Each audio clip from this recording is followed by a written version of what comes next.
Fresenius, c'est une entreprise qui fait du travail dans le domaine du médical, qui fait essentiellement de la pharmacie et qui a une division qui fait des appareils médicaux. Donc moi je travaille dans cette division qui fabrique des appareils médicaux et je suis chef de programme. C'est-à-dire que je dirige un ensemble de projets qui ont pour vocation de mettre sur le marché des produits.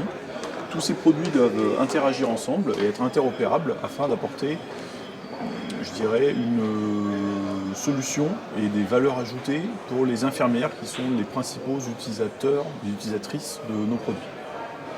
Très bien.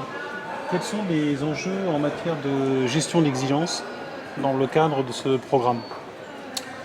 Alors, comme c'est un programme, en fait, il y a beaucoup de produits à développer et ces produits ont tous plus ou moins des interconnexions entre eux.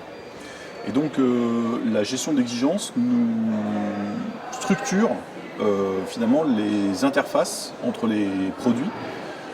Et l'objectif qu'on a, l'objectif qu'on s'est fixé, c'est que cette structuration se fait au travers d'outils comme Rectify, ce qui nous permet en fait d'assurer lorsqu'on va mettre le produit sur le marché que finalement tous les produits, lorsqu'on va mettre le système sur le marché, tous les produits vont pouvoir travailler correctement sur le marché qui finalement intègrent les exigences sous forme de base de données.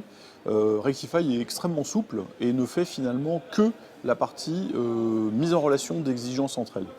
Et l'énorme souplesse qu'on a avec Rectify, c'est qu'on peut aller chercher des informations ou des exigences dans à peu près tout document, PDF, doc, PowerPoint, souplesse qu'on a difficilement avec d'autres produits du marché.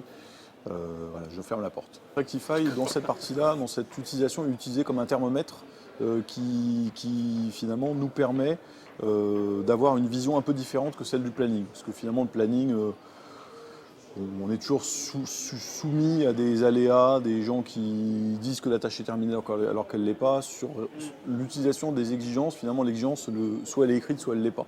C'est beaucoup plus simple, on va dire. Alors, juste pour fixer les idées, sur le programme dont je m'occupe, on a à peu près aujourd'hui 15 000 exigences et je pense qu'on va arriver à peu près 30-35 000 quand on aura mis les tests en face. Donc c'est clairement des quantités qui ne sont pas gérables par un être humain, ni même par plusieurs. Donc l'utilisation Rectify nous rassure quant à la propreté du document qu'on va présenter, alors, soit pour le marquage CE, soit dans le cadre des audits FDA, où là c'est carrément un inspecteur projet ou produit. En quelques mots, ça vous aide à vous assurer que votre dossier est prêt à être inspecté. Voilà, ça nous donne une garantie supplémentaire, enfin ça nous garantit que le dossier est prêt à être inspecté et ça nous permet aussi de...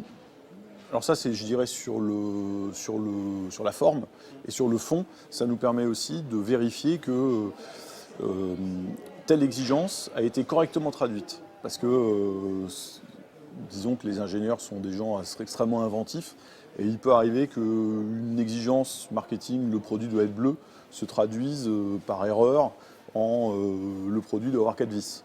Et quand l'inspecteur FDA voit ça, il peut tousser. Donc nous, outre le fait qu'il y a la couverture, on s'en sert aussi pour vérifier le fond. Très bien.